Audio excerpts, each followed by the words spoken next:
you guys, it's Catherine Joy. Welcome back to my channel. If you don't recognize the background, that's because I am up at Grandma Marty's house. Elisha and I are staying with his parents through the holidays, but I wanted to get this video out for you guys. So this video has been really requested. I know a lot of you are becoming new moms, and honestly, it's just sometimes really good to hear reminders as a mom at any stage in life. So I'm gonna try to keep this snappy, but I'm gonna just give you guys the 10 things I wish I knew before becoming a mom. So the first tip is breastfeeding does not come naturally to most women. I share my breastfeeding story in a video linked down below called 5 Tips for New Moms, so I'm not gonna dive into it. Just expect it to be harder than you think and don't expect for it to come naturally. If you guys wanna hear my tips on that though, check out the link below. We're gonna keep moving. My second tip is that your precious little baby is going to grow out of their newborn clothes in like 2 weeks. A lot of babies don't even fit in newborn clothes. So even though the little outfits are so adorable, and if you have a little girl, you want the fluffy little dresses and all those cute things, I personally would just stick to onesies.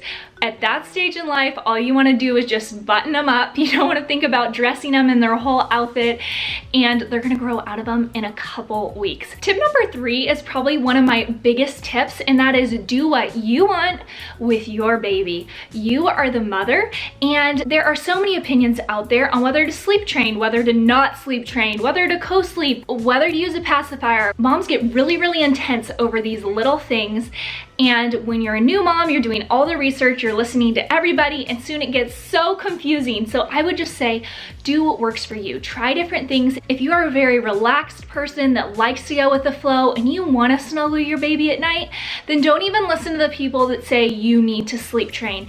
I know moms that love getting up and nursing their babies. It's a bonding time for them, and it brings them anxiety to think of their baby in another room or crying it out or any of those things.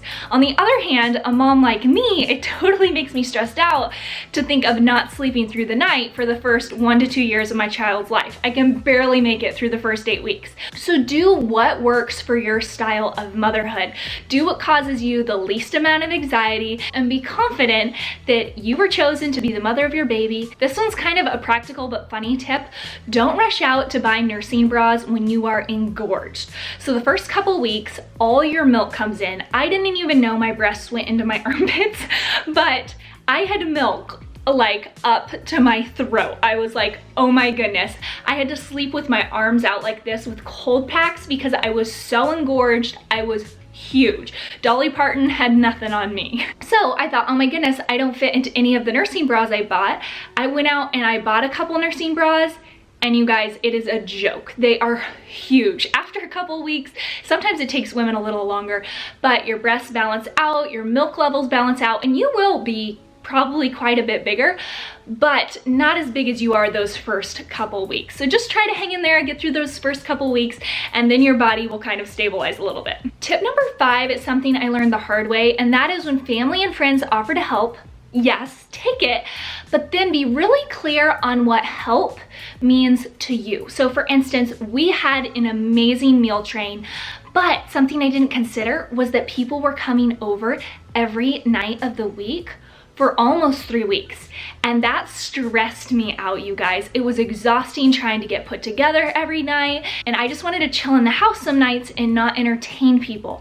So while I loved having guests some nights it was way overwhelming, and I did a bad job communicating when I was overwhelmed. This time when I'm postpartum, I'm going to put an ice chest on my front porch, and I'm gonna let friends and family know that I would love to see them, but I'm gonna ask that they text me before they end up coming to our home to see if we will be up for having guests or not. I think it's just really helpful to have those boundaries, because sometimes you don't realize that when people wanna come over and see the baby or clean the house or help out with the other kids, you might just want space to be yourself, and that's okay too. So make sure you make those guidelines really clear to your friends and family so that they're still able to help. You aren't offending anyone, but you're getting help in the ways that you need help. Tip number 6, you do not need all the stuff. Commercials and moms on YouTube and Instagram ads and even relatives make us think that we need so much stuff to raise a baby, and it's just not true. If you have clothes, diapers, a place for them to sleep, and a car seat, that is all you really need. I'm actually the oldest of 11 kids, and so I saw what my mom had for my younger siblings, and by that time all the gadgets were long gone. It was just the bare essentials for the baby, and it was totally great. If you do want some gadgets but you aren't sure what those would be, because I feel like every mom has their one gadget that they swear by, then I would ask for gift cards so that after you have your baby and you're thinking, oh, you know what, my baby really likes movement, or my baby really likes this, you're able to go out and purchase that specific item. So some of your friends may have already warned you that you're really emotional postpartum. I cried when I was happy, like bawling crying when I was happy. I cried because I was so in love with my baby. I cried because I looked at my body in the mirror and was like, what the heck just happened? I cried over everything. And even though I didn't have postpartum depression, I didn't have the baby blues or anxiety, I still was emotional. And something that I wish I knew was that husbands need to be prepped. Elisha and I had only been married for 9 months when I had Leon, and he thought for the rest of his life now I was gonna be an emotional bawling mess. And as a result, it was hard for him to be understanding because he was just stressed out that his wife had just become a mother, and mothers just cry all the time, which totally isn't the case. It takes a little time to get through that stage, but I would really encourage you sitting down and talking to your husband and saying, hey, I don't exactly know what to expect, but just know that for the first 2 or 3 weeks after having a baby, we're gonna both be low on sleep, we're both gonna be exhausted, and my hormones are gonna be imbalanced. So I don't know what that means for me, but expect me to be different those first 3 weeks than I will be the rest of the year. Don't freak out. It does get better. While we're on the topic of husbands, postpartum has by far been the hardest season for Elisha's and my marriage with both of our kids. It's a really stressful time, it's an emotional time, it's a beautiful time, but you're dealing with a lot of stuff that you didn't deal with before this new baby came into your life. So one thing I wish I had known is that the postpartum season ends, and don't make any dramatic life changes during that postpartum season. Now is not the time to talk about yearly goals. Now is not the time to talk about a job change, talk about a potential move. Elisha and I have both made dramatic lifestyle changes after both of our kiddos because we decided that life was not working the way it was, so we needed a change.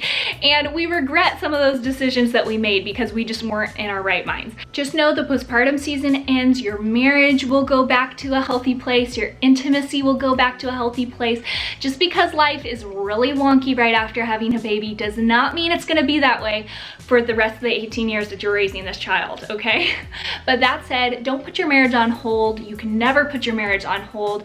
Take little steps towards being intimate with your husband just emotionally, taking the time to let grandma hold the baby up downstairs and go upstairs and have a conversation without the baby in the room. I talk about this more in my 5 tips for new moms video, but you're still a wife first.